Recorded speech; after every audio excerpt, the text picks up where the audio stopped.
afternoon. I've come outside to read my chapter of Brightstorm like Miss Copper did because I thought it sets the scene for where we are at the moment in South Polaris. So I'm going to be reading our next chapter, chapter 28, South Polaris.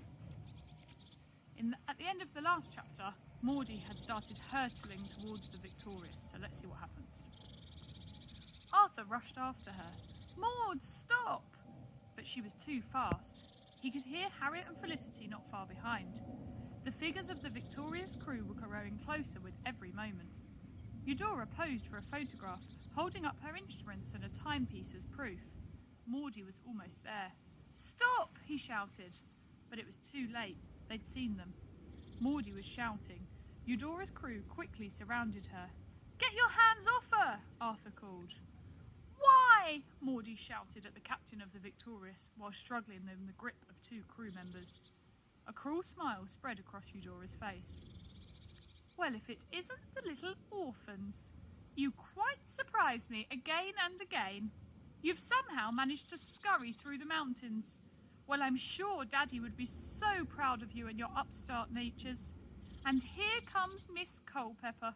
You're a credit to your family name, but I'm afraid you still haven't beaten the Vanes." "Don't hurt them," Harriet called, running into the group to stand beside them, closely followed by Felicity. Smethwick stepped beside Eudora, his gun pointed at them. Eudora thought for a moment. "Search them." Her crew emptied their bags. Arthur's explorer's journal fell in the snow, Harriet's camera, the remains of the poisoned cake, and Dad's diary. "Why did you do it? It wasn't just about the challenge, was it?" Arthur said. "Your instincts serve you well. It was never only about getting to South Polaris first, although the prize is the destiny of the Vane legacy, and not one I'm prepared to lose." She rooted through the contents of their bags scattered on the ground, making a pile of their evidence, and then said, "Burn it." They watched helplessly as it was destroyed. "But you still have something that belongs to me." She held out her pink-gloved hand. Arthur frowned. "The locket? It belongs to our mum and Dad. You stole it from Dad." Eudora took a step closer. With a soft tilt of her head, she said, "So, little crime solver, let me pose a new mystery. How could I steal a locket from Ernest Brightstorm if an avalanche and an uncrossable broken lake were between us?" The words weighed like a rock inside of him. Eudora looked to the sky and laughed, shrill as the biting air around them. "Why, you didn't even think to open it and look inside!" Arthur's trembling hand took the lockets from his neck. Maudie wriggled from the crew member holding her and held out her hand. Arthur placed them in her hand, and she helped him click open the first. There was the picture of their parents. They opened the next one. Inside was a photograph of two little girls. "Who are they?" Maudie said. Arthur saw the resemblance instantly. The girl on the left was the younger version of the woman beside Dad in the other locket. The broad smile and dimples below her cheekbones, the slant of her eyes the same as Maudie's. It was Mum. Every muscle in his body tightened. Because the other girl, with elaborately plaited hair and a confident, close-lipped smile, looked adoringly at the older girl. It was undoubtedly a young Eudora Vane.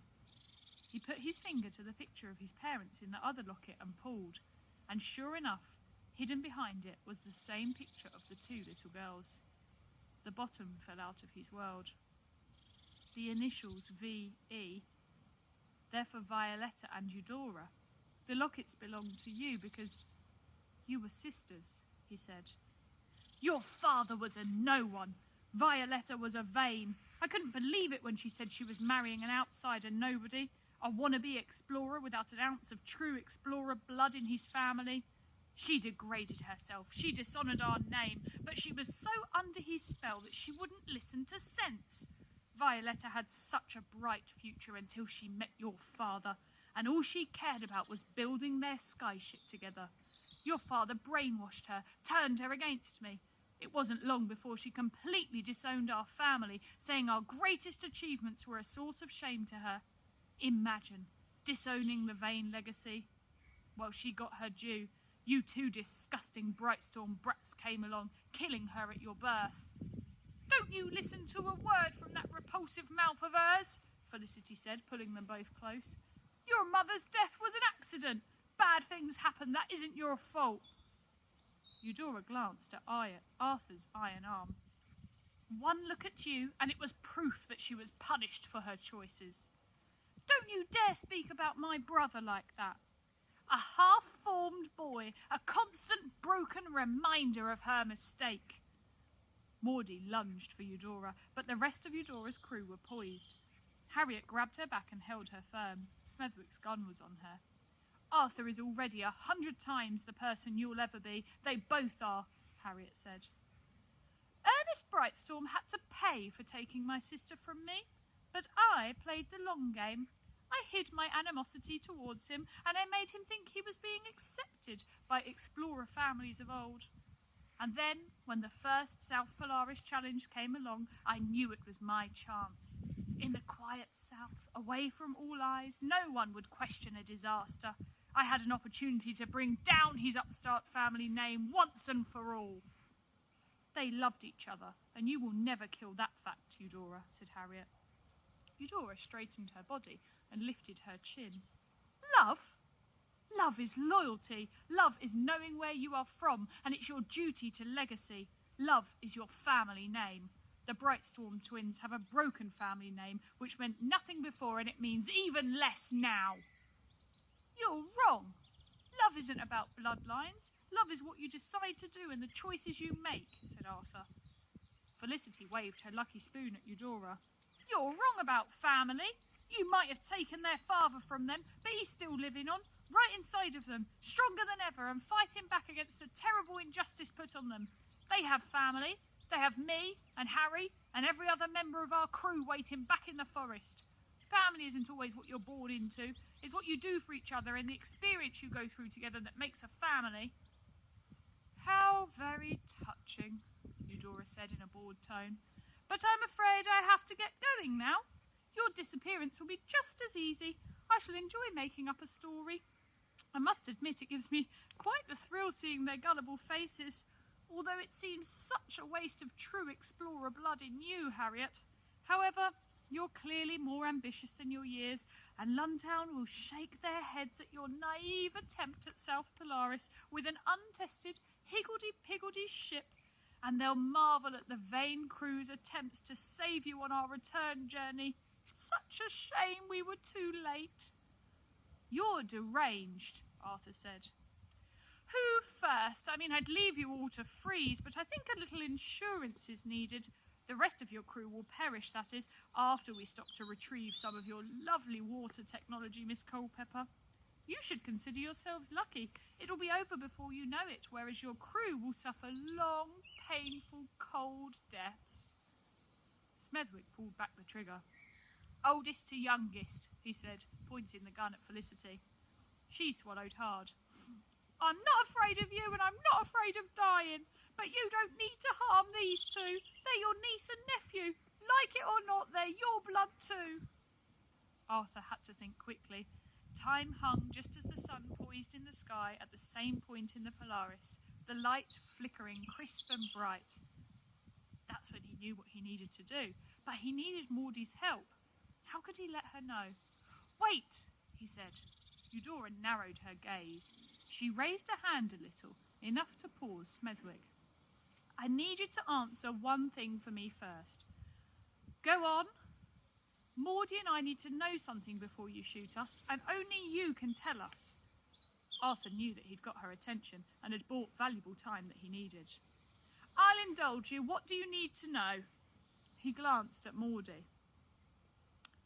What do moths do? Maudie looked puzzled. Eudora's brow creased, and she let out an ugly laugh. What a silly question! The bright sun blinked off his iron arm. Tell us, what do moths do? He repeated.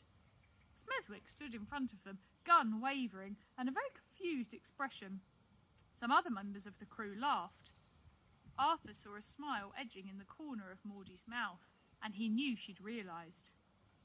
They seek the light, Swiftly she grasped his iron hand and raised it. The glare of sun was fierce and bounced off his iron arm, reflecting a stream of light from the flat metal panel with the moth back towards Smethwick. Quick as a blink, Maudie adjusted the angle so that the sunlight flashed straight at Smethwick's eyes. "Shoot!" Eudora shouted. The gun fired. Arthur's body jolted back as it hit, and he fell backwards. He looked down.